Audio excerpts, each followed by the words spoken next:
One of the worst nightmares for Israeli families is to hear that their son or daughter has been kidnapped by terrorists. Chris Mitchell has more on what happens when a family gets a dreaded knock at the door. For decades, Middle East terror groups have used kidnapping as a weapon, often publicizing their victims in front of television cameras. It can inflict long-term pain on families while providing ransom to finance terror operations. Hamas and Hezbollah have used elaborate border tunnels to cross into Israel to kill or kidnap Israelis. One such victim, Gilad Shalit, was kidnapped along the Gaza border in 2006. He languished in captivity until 2011, when Israel agreed to a massive prisoner exchange for Shalit's freedom. Like many other families, it was years of torment, not knowing if they would ever see him again. In the book, A Knock at the Door, the story of my secret work with Israelis, MIAs, and POWs, Ori Slonim tells the inside story of Israel's secret efforts to bring home their kidnapped soldiers. For his work, this Israeli lawyer became known as the door knocker. Well, Ori Slonim joins us now, and welcome to the 700 Club. It's a real honor to have you on the show. Thank you very much. My honor. Let's talk about your background. I'm reading the book, and you come from generations who lived in Hebron. Your family moved there. One of your ancestors wrote one of the revered texts of the Hasidics, the Tanya. So here you are, you're growing up in that background, and then you become a lawyer, you're in private practice. How in the world do you get involved in all this cloak and dagger negotiations to release kidnapped soldiers? You know, like everything in life, accidentally. It was 1986 when the president of Israel, Mr. Chaim Herzog, the late Mr. Herzog, approached me and asked me if I would like to volunteer for 1 year to assist a little bit to the IDF dealing with our missing in action soldiers. And he said, would you like to volunteer for 1 year? And I said, okay, it will be all right. And this 1 year, became 34 years of volunteering. And at a certain stage, after 1.5 years, I got a title as a special consultant for defense minister. And from that time, I was a special consultant for, I think, 7 defense ministers and prime ministers. And I did it for 1 shekel a year. And I think I didn't retire, but I stopped my actual dealing with that at the day that Gilad Shalit came home. Well, let's get into the nitty-gritty of the negotiations, and it's interesting in your book you reveal one of the things that was taught to you, I believe, by your grandfather, that in a boxing match, a champion boxer against a child from the projects who has a broken bottle in his hand, who's going to win that fight?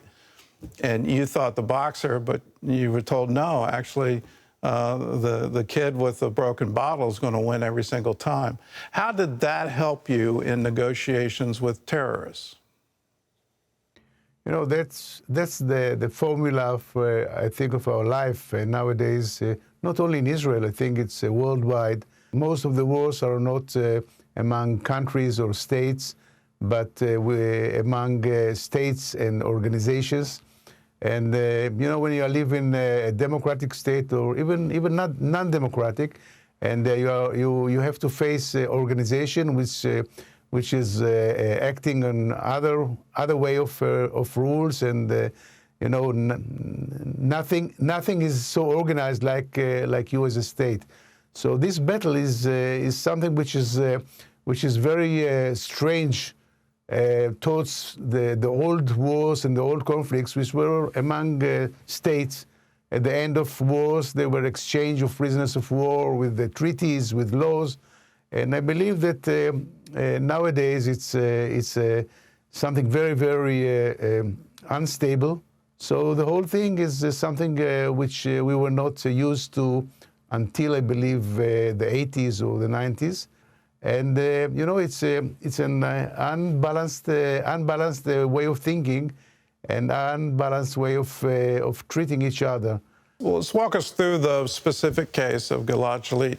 Here's someone, he's kidnapped by Hamas. You've given a whole chapter in the book on this, to the release and the negotiations. And I think it's still controversial in Israel today because 1,000 terrorists were traded for him. So walk us through, how difficult were those negotiations? I can't tell you how difficult, because I believe every negotiation on its merits, we are using from time to time, quite frequently, we are using mediators, and most of the negotiations are being dealt with the intermediate messengers, like, like head of secret services, past head of secret services, like the German one or others. And sometimes we do it directly, face to face. But at the end of the day, it's like any negotiation you have in life. The only thing which you have is to assess the credibility of, not of the person, but the credibility of information, and the credibility of having at the end of the day an agreement. But at the end of the day, when you come to a solution to any case, it's a done deal. And we did it. Well, walk me through why Israel does this. It seems like Israel never gives up on bringing back missing soldiers, people who are kidnapped, and doing so even for decades. In the United States, we seem to have this public policy of we don't negotiate with terrorists, but Israel's showing that maybe that's not such a good policy. Why is this such a passion for Israel? I think that the state of Israel is one of the few states worldwide that has, three ways of service in the army. The first one is when you're reaching the age of 18, it's a compulsory service, everyone, men. And then the second one is women, it is compulsory. And the third one is having a reserved service, which you serve sometimes until the age of 40, 50. So I don't think there is any other state in the world that is sending its boys and girls to this compulsory service. And I think that when you send somebody, it's your duty. It's your duty without any hesitation to bring him back.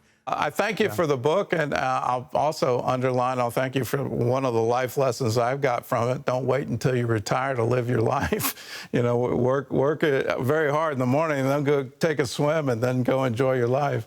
It's a great lesson, and the book is absolutely filled with life lessons like this. It's called A Knock at the Door. It's available wherever books are sold. And Ori, thank you for your life. Thank you for your volunteer service for the state of Israel. And thank you for being with us.